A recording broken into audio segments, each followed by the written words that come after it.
नमस्कार दोस्तों। एक बार फिर से स्वागत है आपका मेरे इस YouTube चैनल पे जिसका कि नाम है डिजिटेक सतीश। दोस्तों, जैसे कि आप जानते हैं कि इस चैनल के ऊपर मैं आपको टैक्स से रिलेटेड प्लस डिजिटल मार्केटिंग से रिलेटेड इन्फॉर्मेशन जो है वो देता रहता हूं, जिसके ऊपर मैंने कई वीडियोस बनाई भी है। और मेरी कोशिश ये है कि मैं जितनी हो सके उतनी लेमन लैंग्वेज के अंदर आपको चीज़ों को समझा सकूँ। तो जो आज का हमारा वीडियो है दोस्तों, ये बहुत ही इंपॉर्टेंट है, बहुत खास है। क्योंकि आज का हमारा जो वीडियो का टॉपिक है वो है व्हाट इज बैकलिंक्स। बैकलिंक्स क्या होते हैं and what is do follow and no follow backlinks. जैसे कि मैं आपको बताना चाहूँगा कि डू फॉलो और नो फॉलो जो बैकलिंक्स है ये बहुत ज़्यादा इंपॉर्टेंट होते हैं हमारे डिजिटल मार्केटिंग के अंदर और बहुत मैटर करते हैं दोस्तों डिजिटल मार्केटिंग में। डू फॉलो का बैकलिंक होना और नो फॉलो बैकलिंक्स होना। और बहुत सारे डिजिटल मार्केटर्स ऐसे हैं जिन्हें ये नहीं पता है कि डू फॉलो और नो फॉलो के अंदर क्या डिफरेंस है और ना ही वो आगे किसी को समझा पाते हैं। तो बेसिकली क्या है कि बैकलिंक्स से हम स्टार्ट करते हैं कि व्हाट आर बैकलिंक्स। दोस्तों, जब भी हमारी वेबसाइट का लिंक जब हम किसी अदर हाई अथॉरिटी की वेबसाइट के ऊपर बनाते हैं और वो अप्रूव हो जाता है दोस्तों हमारा, तो वो हमें कहते हैं कि हम उससे कहा जाता है कि हमें एक बैकलिंक बन गया है, हमें एक बैकलिंक मिल गया या बैकलिंक हमारा क्रिएट हो गया दोस्तों।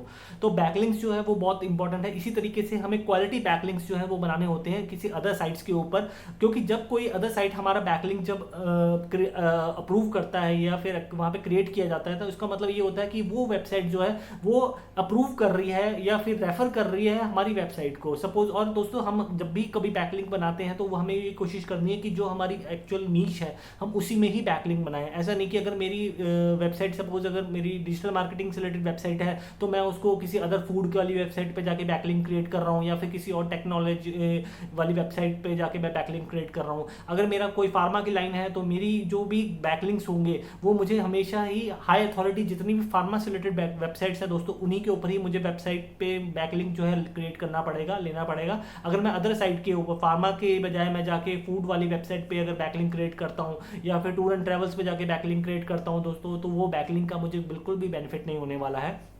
और अगर वो मुझे बैकलिंक मिल भी जाता है तो उससे मेरी वेबसाइट को कोई खास बेनिफिट नहीं होने वाला है। तो हमने हमेशा ये कोशिश करनी है कि जिस भी नीश में हमारी वेबसाइट है उसी वेबसाइट के ऊपर उसी तरीके की वेबसाइट्स के ऊपर जाके ही हम बैकलिंक्स क्रिएट करें। अब दोस्तों, हमने बैकलिंक तो क्रिएट कर लिया। सपोज हमने किसी वेबसाइट पे गए, अच्छे अथॉरिटी वाली वेबसाइट है फार्मा की, मेरी फार्मा की वेबसाइट है, मैंने वहाँ जाके बैकलिंक क्रिएट कर लिया। अब बैकलिंक क्रिएट कर लिया, अब वो बैकलिंक जो है वो डू फॉलो है नो फॉलो दोस्तों ये हमें जानना बहुत जरूरी है। क्योंकि अब फर्क क्या है, डू फॉलो क्या होता है, डू फॉलो बैकलिंक्स वो बैकलिंक्स होते हैं जिनको कि यूजर जो कि वेबसाइट के ऊपर आया है विजिट करने वाला के लिए, प्लस जो सर्च इंजन है जैसे कि गूगल वो उसको इंपॉर्टेंस देता है, वो उसको फॉलो करता है, जिससे एज उससे उसका फायदा ये होता है कि आपकी जो वेबसाइट है उसकी डोमेन अथॉरिटी बढ़ती है, आपकी वेबसाइट के ऊपर दोस्तों ट्रैफिक आता है। और इसे कहा जाता है कि अदर वेबसाइट सपोज किसी एक अलग वेबसाइट है जिसके ऊपर आपने बैकलिंक क्रिएट किया है, उसका डोमेन अथॉरिटी सपोज की 50 या 60 प्लस की अपना उसका डोमेन अथॉरिटी है, वो आपको बैकलिंक दे रहा है। और बैकलिंक जो है वो आपका डू फॉलो बैकलिंक है। डू फॉलो का बैकलिंक का मतलब ये है जब भी गूगल उसकी वेबसाइट को क्रॉल करेगा तो उसकी वेबसाइट के ऊपर क्रॉल करते हुए और जब वो आपके लिंक के ऊपर जाएगा तो आपके लिंक के थ्रू वो आपकी वेबसाइट के ऊपर आएगा गूगल और आपकी वेबसाइट को भी वो क्रॉल करेगा। और सबसे बड़ी बात यह है दोस्तों कि अगर अच्छी डोमेन अथॉरिटी वाली वेबसाइट के ऊपर अगर आपकी वेबसाइट का लिंक है तो गूगल ये ट्रीट करके चलता है कि ये वेबसाइट जो है इसका खुद का इतना अच्छा ट्रैफिक है, इतना अच्छा डोमेन है और ये रेफर कर रहा है, इसको डू फॉलो लिंक दे रहा है। दैट मीन्स कि ये भी जो वेबसाइट जिसके ऊपर अभी जो आपकी वेबसाइट है वो भी इंपॉर्टेंट वेबसाइट है, उसके ऊपर भी यूजर्स को बहुत अच्छा कंटेंट जो है पढ़ने को या देखने को मिल सकता है। तो वो आपकी गूगल क्या करेगा, आपकी वेबसाइट का जो डोमेन अथॉरिटी बढ़ा देगा। मींस जो सर्चेज होती हैं किसी पर्टिकुलर कीवर्ड पे गूगल के फर्स्ट पेज पे आप वहां पे रैंक करने लग जाएंगे। तो ये बहुत बड़ा जो है बेनिफिट होता है दोस्तों डू फॉलो बैकलिंक्स का। और कहा जाता है कि हमें हमेशा रेफरिंग डोमेन्स के ऊपर काम करना है। रेफरिंग डोमेन्स दोस्तों यही होता है कि जब कोई वेबसाइट आपकी वेबसाइट को रेफर करती है गूगल को या फिर यूजर्स को, तो वो एक तरह का रेफरिंग डोमेन्स का काम करती है। रेफरिंग डोमेन्स का मतलब ये है कि वो रेफर कर रही है कि अगर आपने सपोज किसी पर्सन ने कीवर्ड सर्च किया कि best football in India, best football in India के करके वो एक किसी वेबसाइट पे जाता है जिसपे कि फुटबॉल से रिलेटेड कंटेंट है, उसी कंटेंट के अंदर एक बैकलिंक मिलता है, आपकी वेबसाइट का लिंक मिलता है और आप भी फुटबॉल से रिलेटेड ही आप कंटेंट लिखते हो वेबसाइट है, तो क्या करेगा गूगल ये कहेगा कि इतनी अच्छी वेबसाइट जिसके ऊपर इतना अच्छा ट्रैफिक है वो रेफर कर रहा है, उसे डू फॉलो लिंक दिया है। मीन्स कि गूगल को बता रहा है कि ये कंटेंट जो जिससे रिलेटेड कीवर्ड से रिलेटेड कंटेंट जो हमारी वेबसाइट के ऊपर है सेम ऐसा ही कंटेंट इस वेबसाइट के ऊपर भी है, तो आप यहाँ पे भी क्रॉल कीजिए, यहाँ पे भी जाइए और इनको मैं रेफर करता हूँ कि बेटर कंटेंट यूजर को पढ़ने के लिए यहाँ भी मिलेगा। तो क्या करता है गूगल जब उस वेबसाइट पे जाता है और आपकी वेबसाइट पे जाके क्रॉल करता है तो आपकी वेबसाइट को वेटेज मिलती है। तो ये इंपॉर्टेंस होती है दोस्तों डू फॉलो बैकलिंक की।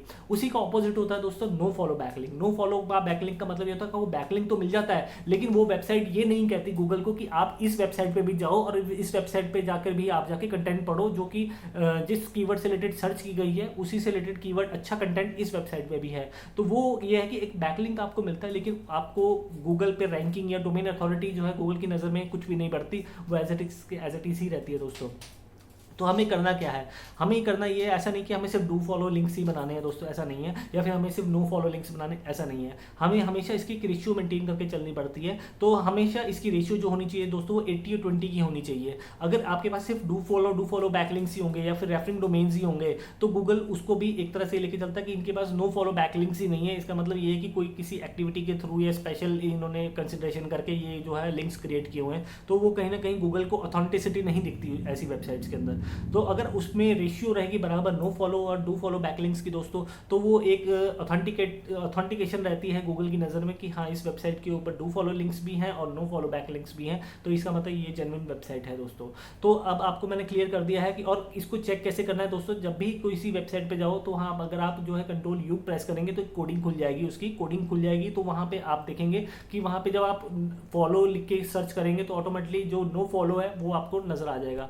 डू फॉलो अगर आपको वहाँ नो फॉलो नहीं दिख रहा दोस्तों तो by default do follow he links होते हैं वो, और अगर आपको वहां पे नो फॉलो दिख जाता है दैट मीन्स वो लिंक आपका नो फॉलो बैक लिंक होता है दोस्तों। जितनी भी सोशल वेबसाइट्स हैं जैसे फेसबुक हो गया, ट्विटर हो गया, इसके ऊपर जब भी हम कोई लिंक डालते हैं दोस्तों तो वो उसको नो फॉलो बैक लिंक ही रहते हैं वो। और किसी भी ब्लॉग के अंदर या फिर जो हमारे डायरेक्टरीज होती हैं इसके अंदर दोस्तों हमें डू फॉलो बैक लिंक्स जो है मिल जाते हैं। और गेस्ट पोस्टिंग जब हम करते हैं दोस्तों तो वहाँ पे भी हमें डू फॉलो बैक लिंक मिलते हैं। तो इसलिए गेस्ट पोस्ट जो है वो हमारी वेबसाइट को रैंक कराने के लिए बहुत अच्छी जो है वो माना जा सकता है, बहुत अच्छा कहा जा सकता है उसको। और हमें जो है डायरेक्टरीज है ना कभी होती थी अभी भी होती है, बट चुनिंदा डायरेक्टरीज के ऊपर ही आप सबमिशंस कीजिए। इससे रिलेटेड अगले और वीडियोस में डिजिटल मार्केटिंग से जो आएंगी दोस्तों उसमें हम देख सकते हैं। तो ये मैंने आपको समझाने की कोशिश की है। अगर इससे रिलेटेड आपके कोई भी क्वेरीज या क्वेश्चंस आप रहते हैं तो आप नीचे कमेंट बॉक्स पे डाल सकते हैं, मैं उनके ऊपर अलग से एक वीडियो बनाकर या वहीं पर आपको रिप्लाई करके उसका जवाब जरूर दूंगा दोस्तों। और अगर मेरा वीडियो अच्छा लगा हो तो मेरे चैनल को जरूर सब्सक्राइब कीजिएगा, क्योंकि डिजिटल मार्केटिंग प्लस टैक्स से रिलेटेड आपको वीडियोज यहाँ मिलते रहेंगे। मैं लेके आता रहूँगा नए नए टॉपिक से रिलेटेड और जो आपके क्वेश्चंस हैं उनसे रिलेटेड भी। और यहाँ तक वीडियो पे आने के लिए और मुझे एंड तक देखने के लिए दोस्तों बहुत बहुत धन्यवाद आपका। इसी तरीके से बने रहिए मेरे साथ। Thank you very much.